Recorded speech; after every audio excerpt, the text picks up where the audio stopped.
শসা গাছের গোড়া থেকে যে এই যে ডোগাগুলো বের হয়, বুঝছেন, এই ডোগা এখান থেকে কিন্তু ডোগা ছিল, এখান থেকেও ডোগা ছিল। তো এই কাটিংটা যদি আপনারা না করে থাকেন তো অবশ্যই যত দ্রুত সম্ভব আপনারা কাটিংটা করে দেবেন। শসা গাছ সঠিক বা পরিপূর্ণভাবে বেড়ে উঠছে না কেন, এই বিষয় নিয়ে আপনারা একটু ভেবে দেখছেন কখনো যে আসলে আপনাদের সমস্যাটা কি, কি সমস্যার কারণে আপনাদের গাছগুলো বাড়ছে না?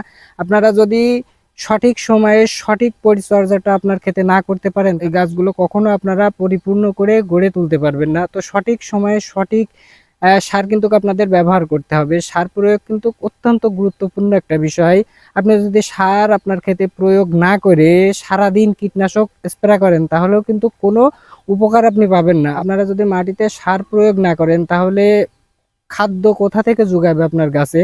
আপনার গুঁড়া কেটে দিয়ে যদি আগা ধরে রাখার চেষ্টা করেন তাহলে কিন্তু কখনোই হবে না। তার জন্য আগে আগে আপনার মাটিকে উর্বর করতে হবে, মাটিকে শক্তিশালী করতে হবে, তাহলেই আপনার গাছগুলো শক্তিশালী হয়ে উঠবে। সকল কৃষক ভাইরা বুঝতে পারছেন না কি সার ব্যবহার করবেন, সে সকল কৃষক ভাইদের জন্যই বলছি যে আপনারা পর্যাপ্ত পরিমাণে আপনাদের ক্ষেতে ফসফেট, ট্রিপল ফসফেট যেটা বলেন, টিএসপি যেটারে বলে, সেটা আপনারা ব্যবহার করবেন। সাথে ইউরিয়া, ইউরিয়া সীমিত পরিমাণে, খুব সীমিত পরিমাণে ব্যবহার করবেন এবং ফসফেট সারটা অনেক বেশি ব্যবহার করবেন। এখন কথা হলো যে শুধুমাত্র কি ফসফেটই ব্যবহার করবেন, ডিএপি ব্যবহার করবেন না? হ্যাঁ, অবশ্যই ডিএপি ব্যবহার করবেন। আপনার শসা লাগানো থেকে যদি আপনি ডিএপি সার 10 কেজি ব্যবহার করেন তাহলে অবশ্যই আপনাদের 20 কেজি ফসফেট ব্যবহার করতে হবে। ফসফেট কেন ব্যবহার করবেন? ফসফেট সারের কাজ কি?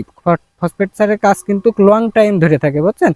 আর ডিএপি সারের কাজ এই ধরলে এই ছেড়ে দিলে। তো অবশ্যই আপনারা ফসফেট সারটা একটু বেশি বেশি ব্যবহার করবেন।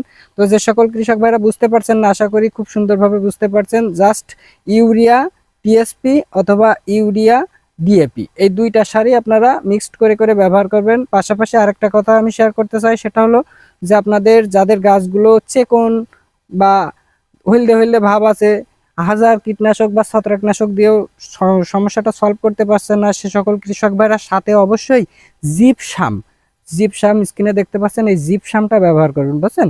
তো আমার এখানে 10 শতক জমি, আমি এখানে মনে করেন 5 কেজি ফসফেট সার ব্যবহার করছি, 2 কেজি ইউরিয়া দিছি, সাথে 10 কেজি জিপসাম ব্যবহার করছি। তো এই 3 রকম সার কিন্তু আমি এতে ব্যবহার করে এই যে পানি নিয়ে নিলাম।